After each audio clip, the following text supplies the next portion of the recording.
Shalom, all praise to Yahweh Shem Yahshua, Damla the Apostle GMS. This is Nava Allah coming at you with a video. In this video, I'm focusing on the book of Revelation, chapter 14, verse 4. In the topic of not defiled with women. But let me start from verse 1. Because women can mean different things based upon the context of the scriptures. So this is Revelation 14 and 1. And I looked, and lo, a lamb stood on the Mount Zion. And with him, so that lamb is talking about Yahweh. And with him 144,000 having his father's name written in their foreheads. It's talking about the elect. There were 144,000. There's 12,000 out of each of the 12 tribes of Israel. 12,000 times 12 equals 144,000. Okay, that's the elect governing body of Israel. 12,000 men out of each of the 12 tribes. And I heard a voice from heaven as the voice of many waters.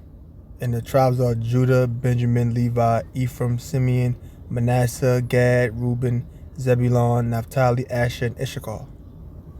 Okay? And I heard a voice from heaven as the voice of many waters, and as the voice of a great thunder. And I heard the voice of harpers harping with their harps. And they sung as it were a new song. As a matter of fact, before I get there real quick, and these are the 12 tribes of Israel, see? 12 tribes. Okay, and that's on your father's line, your father, his father, so on. That determines what tribe you are. And they sung as it were a new song, Revelation 14 and 3. And they sung as it were a new song before the throne and before the four beasts and the elders. And no man can learn that song but the 144,000 which are redeemed from the earth. These are they which were not defiled with women. Now, what does that mean, not defiled women? For they are virgins. That doesn't mean they never had sex before. I remember back on 34th Street, a guy was debating with the apostles about that. He thought that it actually meant you're not supposed to have had sex before. It was a white guy, Edomite, Esau. Now, how do we know that? Now, we look at the word woman. Woman doesn't really give you anything. Just tells you woman. Doesn't really give you anything. So, in order to get the full understanding, they go to the word defiled in the Greek. Strong's G 3435, maluno. Maluno. To pollute, stain, contaminate, defile. Using New Testament of those who have not kept themselves pure from the defilements of sin, who have soiled themselves by fornication and adultery. So those who were defiled were the ones who were polluted, stained, contaminated. The ones who have not kept themselves pure from the defilements of sin. The ones who have soiled themselves by fornication and adultery. But it said they were not defiled. Therefore, they were not polluted. They were not stained. They were not contaminated. They did keep themselves pure from the defilements of sin and have not soiled themselves by fornication and adultery. So when it says they were not defiled women, I mean they were not contaminated. They had kept themselves from the defilements of sin. In other words, they were righteous. Now, of course, we all sin. We all fall at some point. But these are talking about those who are the Lord's elect, who fought against those temptations. Of course, you're going to fall at some point. At some point, you're going to go off. But that's the spiritual battle. It's those ones that's in this thing that's fighting. Because we're all going to be tempted to sin. And at some point, you're going to go off on something. But they were not defiled with women because why? Even though they had sinned, Yahweh had died for their sins and they was cleansed. So they were found blameless in the eyes of Yahweh Shem Yahshua. In other words, without blame or without guilt, because their sins were forgiven. These are they which follow the Lamb whithersoever he goeth. Now the Lamb Yahweh is not physically among us now. How do we follow him? Through this word. These were redeemed from among men, being the first fruits unto the Most High and to the Lamb. So they were not defiled, meaning they kept themselves from the defilements of sin. You know, they didn't live a life unto sin. They didn't just commit sin. You know, like the average person, like the people that's out there in this world. They didn't live lives unto sin. That's why I said that they were not defiled with women. The people out there in the world, they live their lives unto sin without even regarding Yahweh Shem Yahshua. These people are different. They didn't live lives of sin. They lived lives of righteousness to the greatest of their ability, to the greatest of their God-given ability. Now, but why would it say woman, though? Not defiled woman. Proverbs chapter 2, verse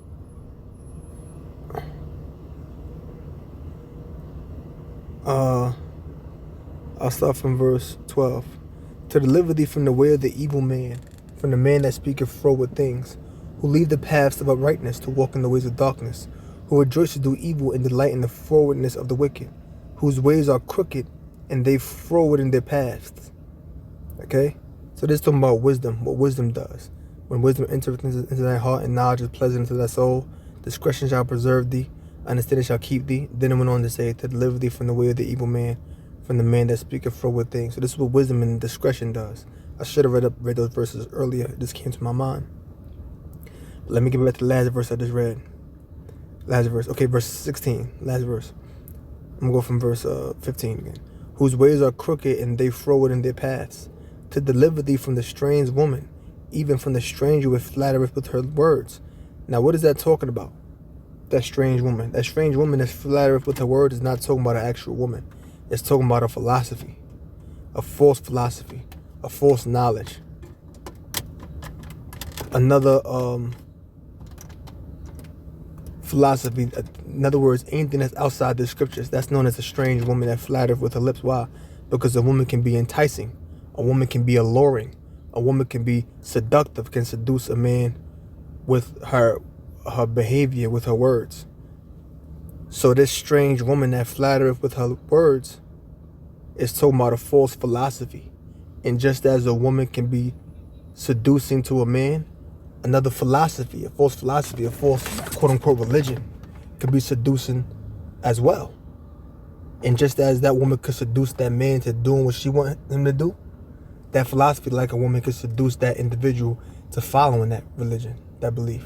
Oh, see, I like how they do that. Or I like how they dress. Or I like how they do this. I like how they move. I like this. I like that. I like this about them. And then you become a part of that. So now you stop believing in this word and this gospel, and then you become some other religion.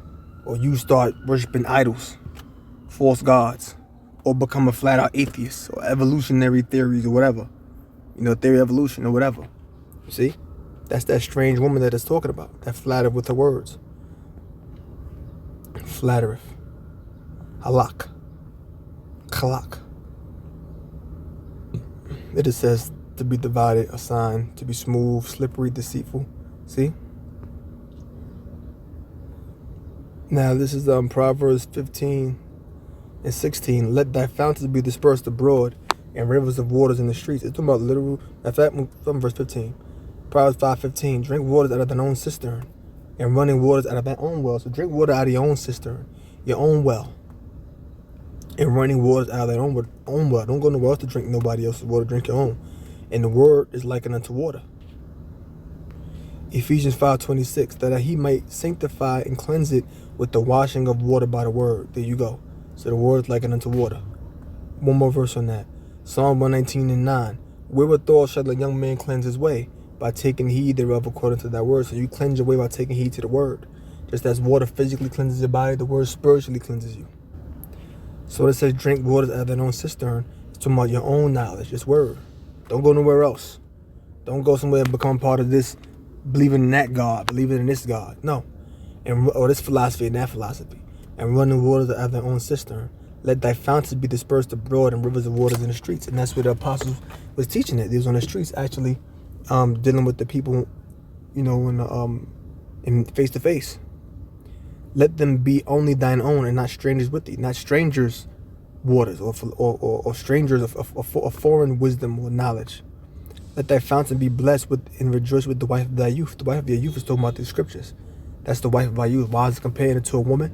Because a woman is a great desire to a man, the greatest desire of most men.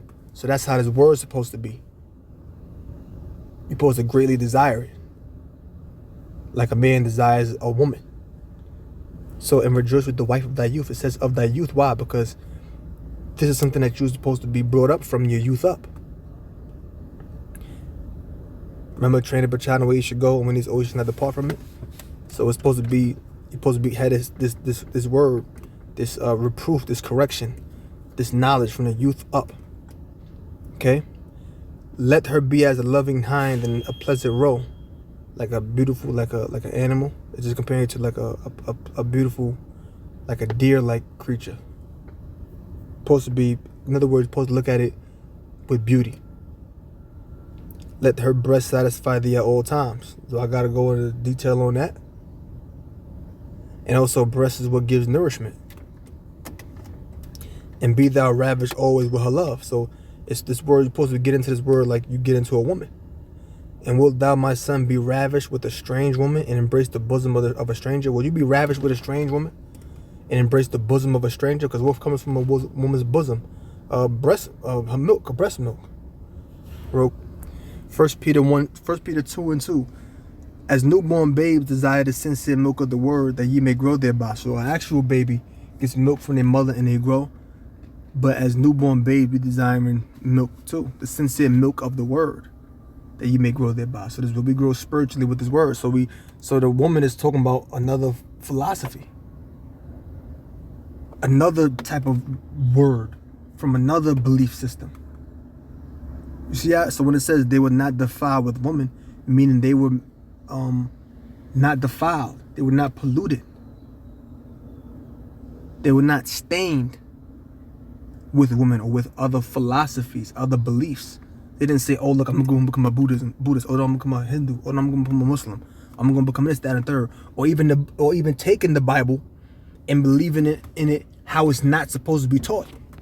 That's a strange woman, because that's a whole nother belief. It's not how the scriptures is actually taught.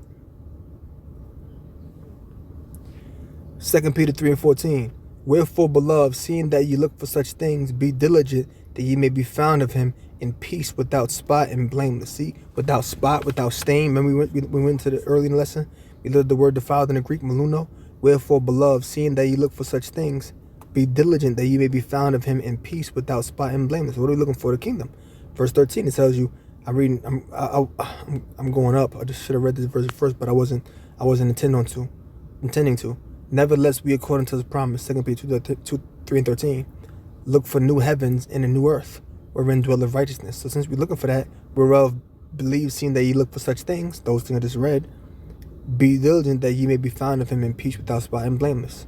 So that's how you're supposed to be. Okay? And when it said adultery, it's talking about spiritual adultery, because the Most High, we're like the Most High's. I'm going to do a lesson on that called spiritual adultery. That's to be another lesson. Because we're like the Most High's wife and the Most High's our husband.